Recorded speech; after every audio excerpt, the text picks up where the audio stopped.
On this Holy Thursday, as we prepare for Good Friday and Resurrection Sunday, we'll take some time today to reflect on the biblical way of the cross. Series of readings, time of silent reflection, and response in prayer, taken from the book John Paul II's Biblical Way of the Cross, meditations from Amy Wellborn and Michael Dubruiel, with artwork from Michael O'Brien. Praying the biblical way of the cross can lead to an experience of the deep love of God revealed through the suffering and death of the Lord. It can also provide an opportunity for reflection on how God's love is revealed through our experiences of loss, betrayal, and death. Praying these stations, whether in private or as a public prayer, can help a person draw closer to Jesus Christ. It is the hope that as you follow this way of the cross, you will experience the same certitude of faith in the love that God has for you as Jesus did when he accepted his cross, and that you will be rewarded with a share in his resurrection. Those words from the introduction to the book, Biblical Way of the Cross. As we begin our journey today, at each station we will hear a scripture being read that relates. We will take a moment of silent reflection as we reflect upon the story and the artwork accompanying the story, followed by a response at each station in prayer. Let's begin together. Station 1. Jesus prays in the garden. A reading from Luke 22:41-46. He walked away about a stone's throw and knelt down and prayed, "Father, if you are willing, please take this cup of suffering away from me. Yet I want your will to be done, not mine." Then an angel from heaven appeared and strengthened him. He prayed more fervently, and he was in such agony of spirit that his sweat fell to the ground like great drops of blood. At last he stood up again and returned to the disciples, only to find them asleep, exhausted from grief. "Why are you sleeping?" he asked them. "Get up and pray, so that you will not give in to temptation."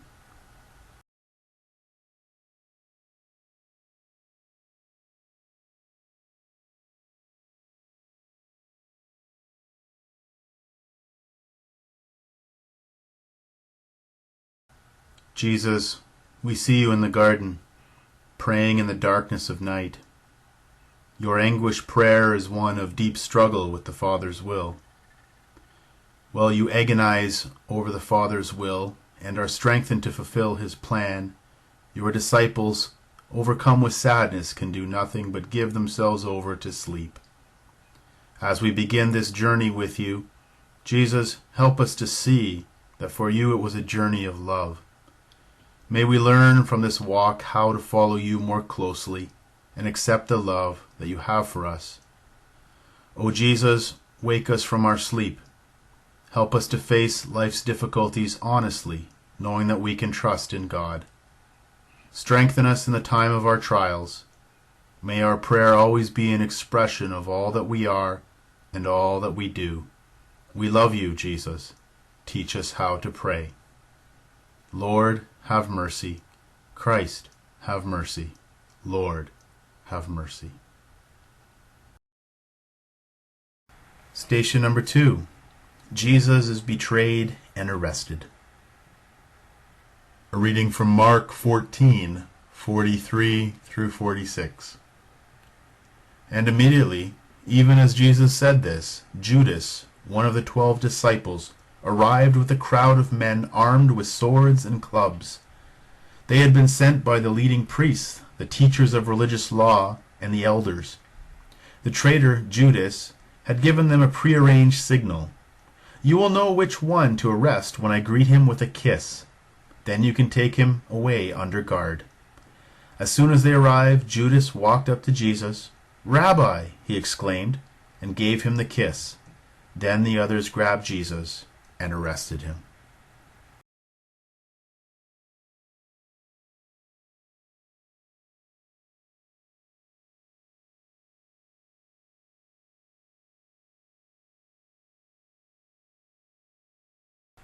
Jesus, as you wake your disciples, one who has not slept arrives with an angry crowd. Judas reveals your identity to them with a kiss. His act of affection is a signal to point you out as the one who loves but is rejected by his own. O Jesus, we are quick to greet you with affection in our prayer and worship. But how often do our external words conceal hearts that are easily turned from you? We love you, Jesus. Help us to love you with all our hearts. Lord, have mercy. Christ, have mercy. Lord, have mercy. Station number 3. Jesus is condemned by the Sanhedrin. A reading from Matthew 26:62 to 66. Then the high priest stood up and said to Jesus, "Well, aren't you going to answer these charges? What do you have to say for yourself?" But Jesus remained silent. Then the high priest said to him, "I demand in the name of the living God, tell us if you are the Messiah, the Son of God." Jesus replied, "You have said it. And in the future you will see the Son of Man seated in the place of power at God's right hand and coming on the clouds of heaven." Then the high priest tore his clothing to show his horror and said, "Blasphemy! Why do we need other witnesses? You have all heard this blasphemy. What is your verdict?" "Guilty!" they shouted. "He deserves to die."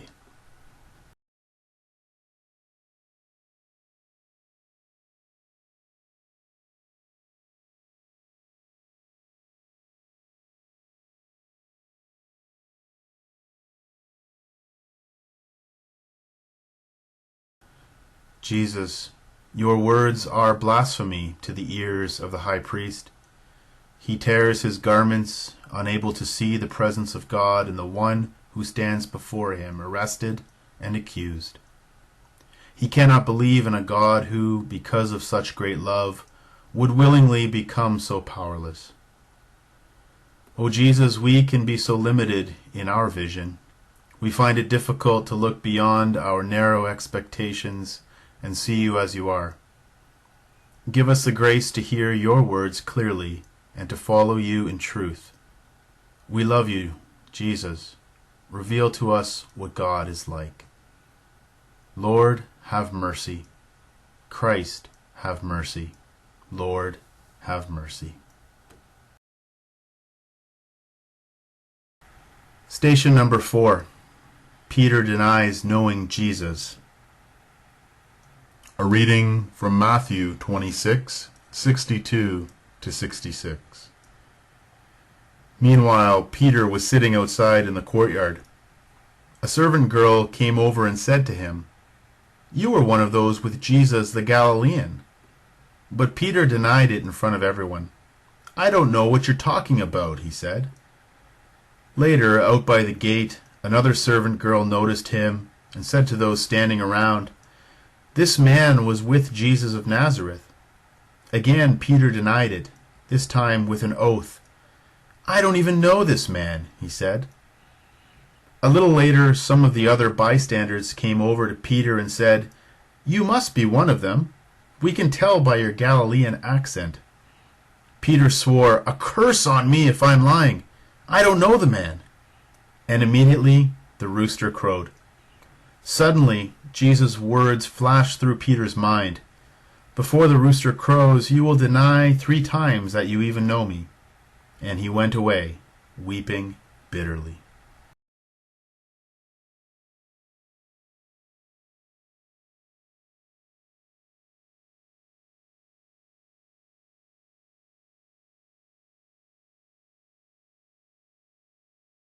Jesus, You told Peter that he would deny you 3 times before the rooster would crow. He did not believe you. He swore that he would never deny you, and that in fact he was willing to die with you. Peter felt that he knew himself better than you knew him. But now as dawn approaches and the rooster crows, he sees the truth. O Jesus, we set out to follow you, but then quickly turn, going our own way. We are afraid to acknowledge you in front of others, but you speak to us in the midst of our denial. We love you, Jesus. Keep us faithful to you. Lord, have mercy. Christ, have mercy. Lord, have mercy. Station number 5. Jesus is condemned by Pilate.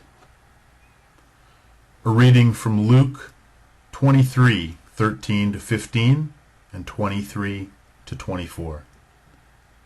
Then Pilate called together the leading priests and other religious leaders, along with the people, and he announced his verdict. You brought this man to me, accusing him of leading a revolt. I have examined him thoroughly on this point in your presence and find him innocent.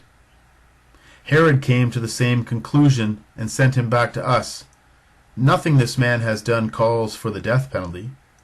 But the mob shouted louder and louder, demanding that Jesus be crucified, and their voices prevailed.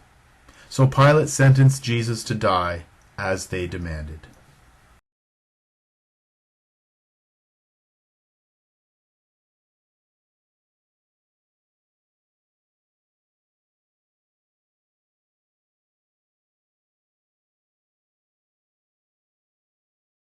Jesus, Pilate perceives your innocence, but the crowd insists on guilt. Hearing their persistent shouts, Pilate sets aside the judgment of his conscience, and the decision is made. He hands you over to be crucified. O Jesus, how often do we let the threatening voice of the crowd overwhelm the voice of conscience? Fill us with compassion for the outcast and commitment to the truth. We love you, Jesus. Lead us beyond the crowd. Lord, have mercy. Christ, have mercy. Lord, have mercy. Station number 6. Jesus is scourged and crowned with thorns. Reading from Mark chapter 15, 16-19.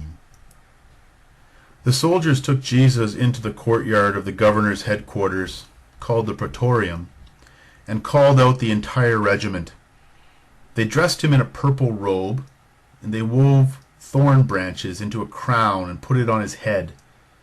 Then they saluted him and taunted, "Hail, King of the Jews!" And they struck him on the head with a reed stick, spit on him, and dropped to their knees in mock worship.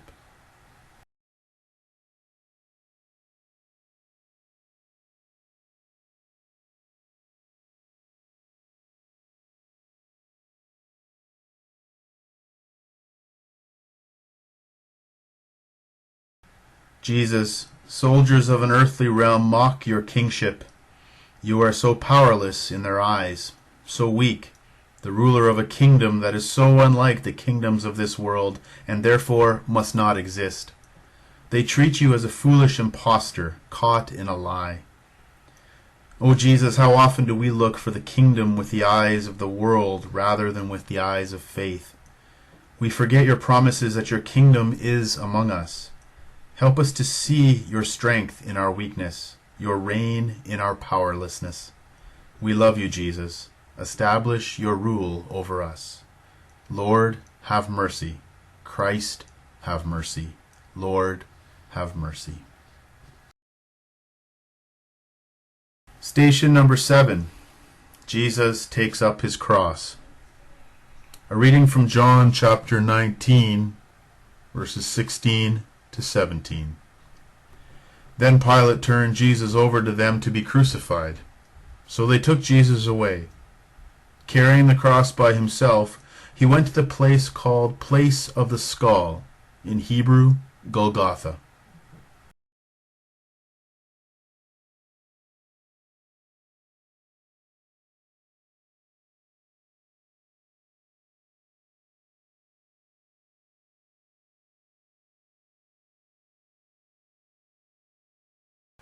Jesus, like Isaac carrying the wood to the mountain, you set out with the wood of the cross.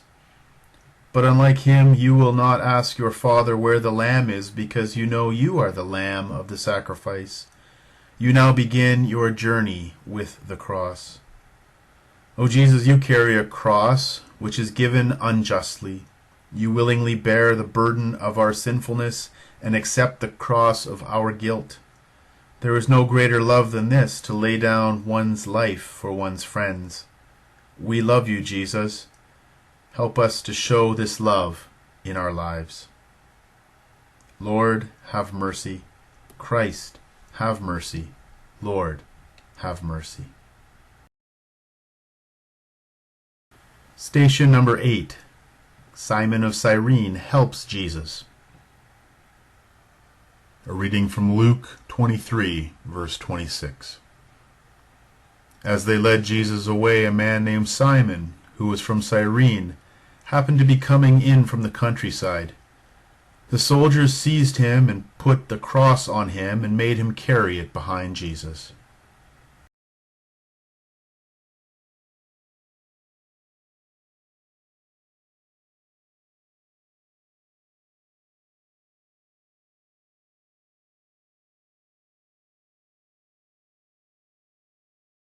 Jesus, the torture you experienced at the hands of the soldiers left you weak. When you prayed in the garden that the will of the Father be done, an angel was sent to strengthen you. Now, as you seek to fulfill the Father's will, he sends Simon to help you. O Jesus, strengthen us on our journey. Open our hearts to the help you offer through the kindness of others. Open our eyes to the needs of those who walk beside us. We love you, Jesus. Lighten our burdens. Lord, have mercy. Christ, have mercy. Lord, have mercy. Station number 9. Jesus meets the weeping women. A reading from Luke 23, verses 27 through 31. A large crowd trailed behind, including many grief-stricken women. But Jesus turned and said to them, "Daughters of Jerusalem, don't weep for me, but weep for yourselves and for your children. For the days are coming when they will say, 'Fortunate indeed are the women who are childless, the wombs that have not borne a child, and the breasts that have not nursed.' People will beg the mountains, 'Fall on us,' and plead with the hills, 'Bury us.'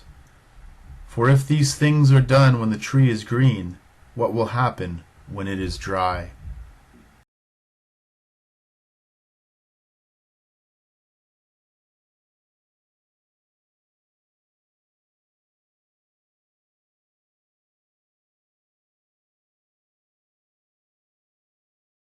Jesus, after being silent, you speak.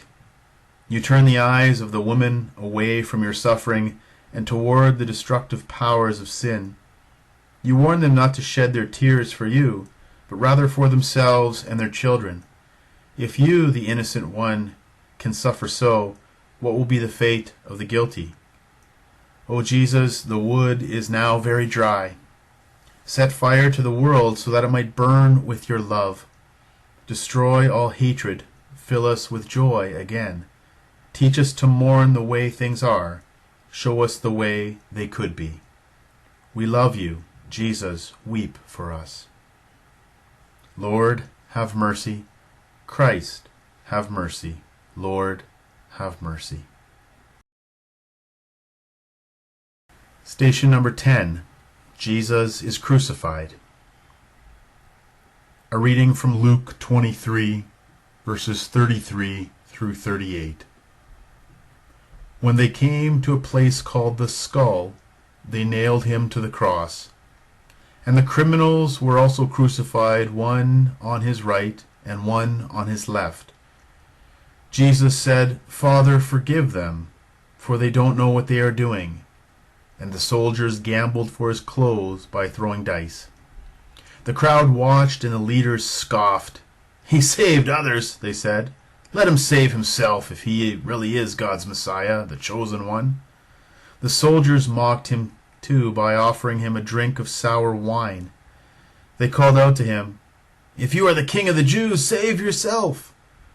A sign was fastened above him with these words, "This is the King of the Jews."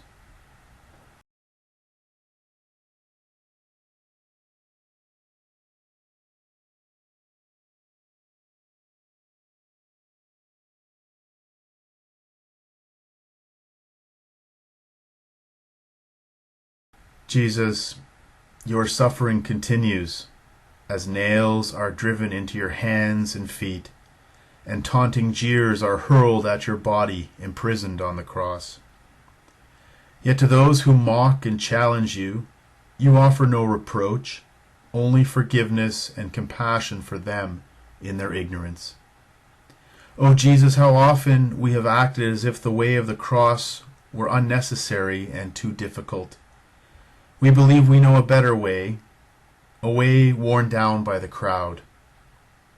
We find that path goes nowhere. Forgive us, we do not know what we are doing. We love you, Jesus. By your wounds, heal us. Lord, have mercy. Christ, have mercy. Lord, have mercy. Station number 11. Jesus promises paradise to the thief on the cross. A reading from Luke 23, verses 39 through 43. One of the criminals hanging beside him scoffed, "So you're the Messiah, are you? Prove it by saving yourself, and us too while you're at it." But the other criminal protested, "Don't you fear God even when you have been sentenced to die? We deserve to die for our crimes, but this man hasn't done anything wrong." Then he said, "Jesus, remember me when you come into your kingdom." And Jesus replied, "I assure you, today you will be with me in paradise."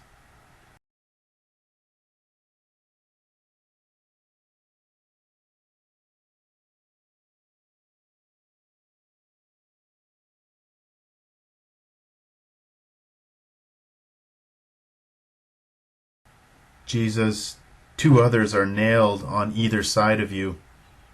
One challenges you to release him now. The other asks to be freed with you in your kingdom. One sees only weakness. The other sees power and is able to trust in a promise of everlasting life with you as his time in this world comes to an end. O Jesus, look upon us now. See us in our need and hear us as we cry out to you. Help us to trust you in difficult circumstances. Give us eyes to see your power in helpless times, to see your kingdom in all we encounter. We love you. Jesus, remember us. Lord, have mercy. Christ, have mercy. Lord, have mercy. Station number 12. Jesus cares for his mother. A reading from John 19, verses 25 to 27. Standing near the cross were Jesus' mother and his mother's sister Mary, the wife of Clopas, and Mary Magdalene. When Jesus saw his mother standing there beside the disciple he loved, he said to her, "Dear woman, here is your son." And he said to this disciple, "Here is your mother." And from then on this disciple took her into his home.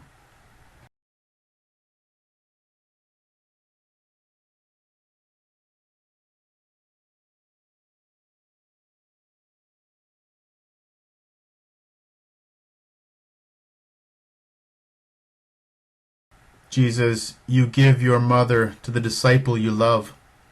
Even as you face death, you entrust those whom you love most into each other's care. Your dying is marked by giving and by concern for the ones who remain. You do not leave us as orphans. You have promised your Spirit to your church, and at the cross your church is born. O Jesus, help us see that we are the disciples you love, and you have given us to each other. We pray that we might allow the Spirit to give us life as sisters and brothers joined in mutual care. We love you. Jesus, bind us as one. Lord, have mercy. Christ, have mercy. Lord, have mercy.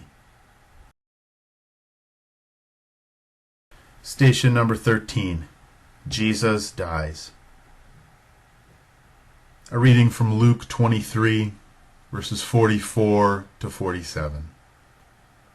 By this time it was about noon, and darkness fell across the whole land until 3 o'clock. The light from the sun was gone, and suddenly the curtain in the sanctuary of the temple was torn down the middle.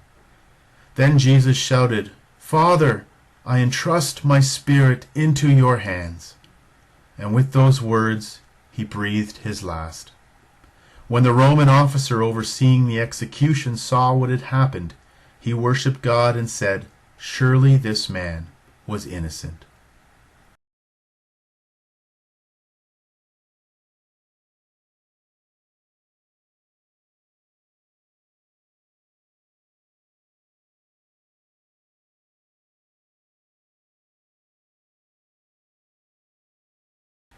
Jesus, Word of God spoken by the Father, you now return to him, having accomplished the purpose for which you were sent.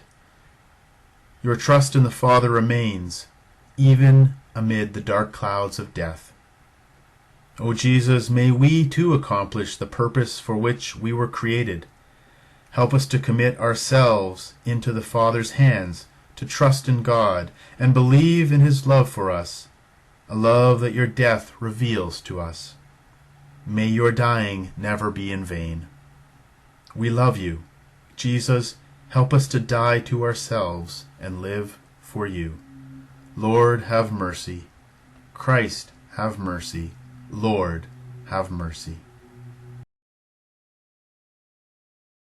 Station number 14. Jesus is buried.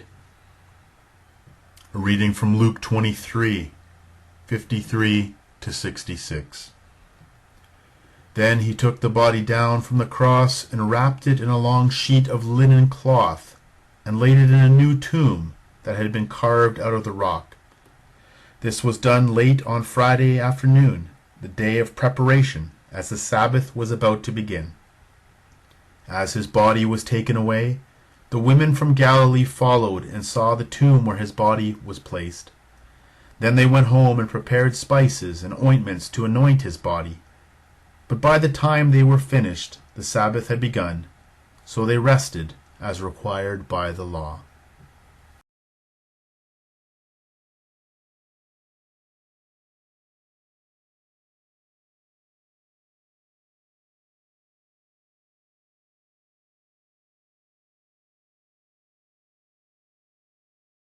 Jesus, now the time of surrender, of being at rest, begins.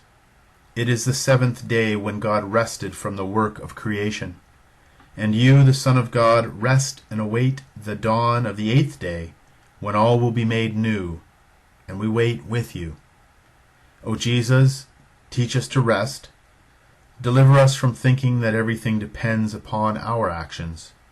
Help us to be patient in trusting that God will bring about the completion of his creation through you. We love you. Jesus, fill us with your peace. Lord, have mercy. Christ, have mercy. Lord, have mercy.